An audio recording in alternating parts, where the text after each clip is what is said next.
Les informations en détail. Le président Abdel Fattah el-Sisi reçoit aujourd'hui le chef de la CIA, William Burns, et la délégation l'accompagnant en présence du chef des services de renseignement, Abbas Kamel. Les détails avec Shahinez Ismail.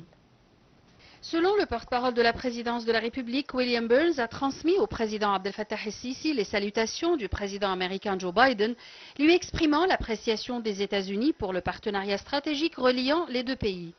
Selon le porte-parole, le président a de son côté affirmé la poursuite de la consultation et la coordination entre le Caire et Washington en faveur de la sécurité et la stabilité régionale et internationale. La rencontre a été axée sur le développement de la situation prévalant dans la région, ainsi que sur les efforts conjoints déployés afin de parvenir à une trêve dans la bande de Gaza. Le chef de l'État a mis l'accent sur la position de l'Égypte opposée à la poursuite des opérations militaires dans la bande de Gaza, exigeant que la communauté internationale assume ses responsabilités pour mettre un terme à la guerre et assurer l'acheminement des aides humanitaires afin de soulager la souffrance des Palestiniens. Le président al-Sisi a également souligné la nécessité de prendre des mesures sérieuses et efficaces pour éviter l'expansion du conflit dans la région.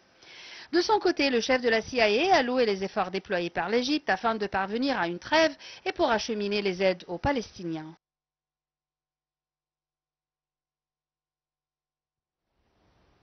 Le chef du gouvernement, Mostafa Madbouli, a déclaré que le gouvernement va travailler sur le court terme avec le groupe économique ministériel sur un nombre de dossiers en vue de contrôler les prix, réduire le taux d'inflation, augmenter le volume des investissements et diversifier les ressources en devises étrangères.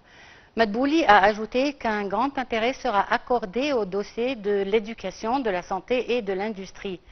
Le chef du gouvernement, qui a fait ces déclarations lors de la première réunion du nouveau cabinet ministériel, a souligné l'importance des contacts avec le Conseil du dialogue national en vue d'exécuter les recommandations de la première phase du plan du gouvernement en application des directives présidentielles.